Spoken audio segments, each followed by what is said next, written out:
សូមថ្វាយបង្គំដែលជាគុណមេគុណខេត្តដែលជាគុណគ្រប់ព្រះអង្គជាទីគោរពជាទីសក្ការៈឯកឧត្តមលោកជំទាវសមាជិកព្រឹទ្ធសភាសមាជិករដ្ឋសភារាជរដ្ឋាភិបាលក្រុមការងារថ្នាក់ជាតិចុះជួយខេត្តស្វាយរៀងដែលមានលោកជំទាវភឿងសក្កណារដ្ឋមន្ត្រីក្រសួងវប្បធម៌វិចិត្រសិល្បៈតែគាត់ជាប្រធានរាជរដ្ឋាភិបាលចុះជួយខេត្តស្វាយរៀងខ្ញុំកណាជួយខាងបកចាសមាជិកភាពដែលចូលរួមថ្ងៃនេះហើយក៏ខេត្តក៏មាន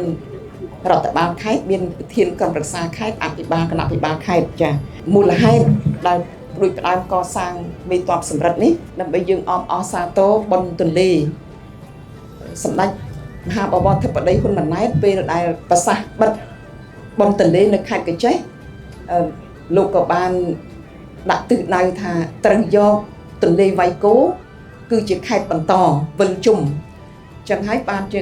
ខ្ញុំកាមាក៏បានគិតថាពិភាក្សាជាមួយនឹងរដ្ឋបាលខេត្តដែលមានឯកឧត្តមម៉ែនវិបុលគាត់ចាត់ទុំនៅទីនេះស្រាប់ឯក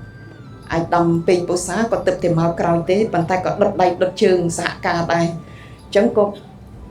ព្រួយផ្ដើមថាគួរតែអបអរសាទរបុណ្យទន្លេតើមានអ្វីដើម្បី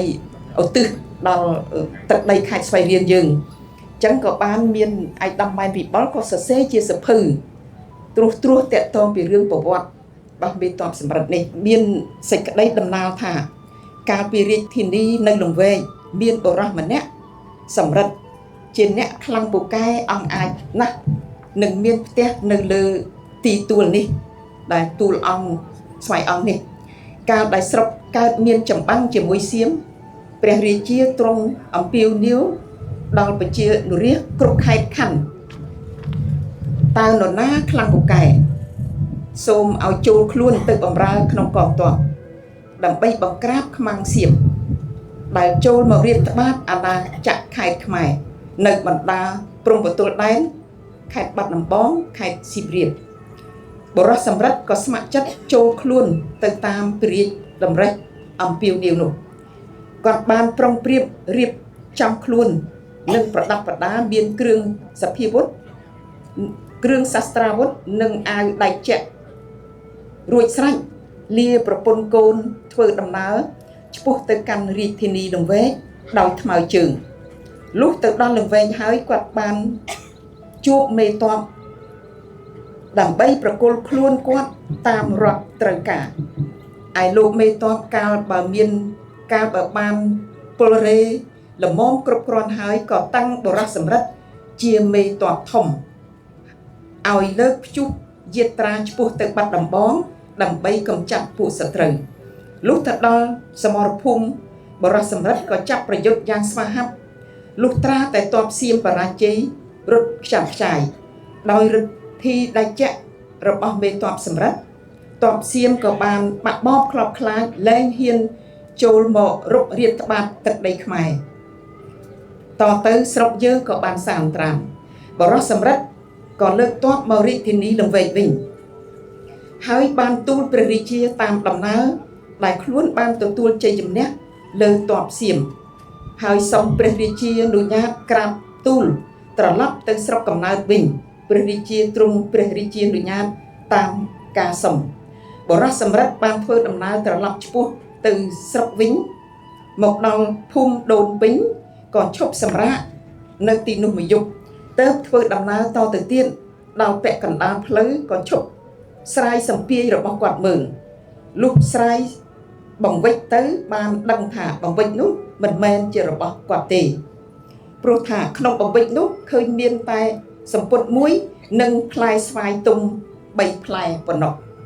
គាត់ដឹងថាបង្វិចនេះច្រឡំហើយទៅសម្រាប់នៅអង្គរព្រោះពេលនោះមាន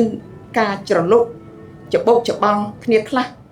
ហើយផ្លែស្វាយនោះក៏ផ្លែស្វាយបានមកពីអង្គរដែរបរិសសម្រិទ្ធក៏រូតរះធ្វើដំណើរដល់លំនៅឋានកាលដែលបានមកដល់ហើយប្រពន្ធគាត់ក៏បានយកគ្រាប់ស្វាយដែលទុំរលួយសាច់អស់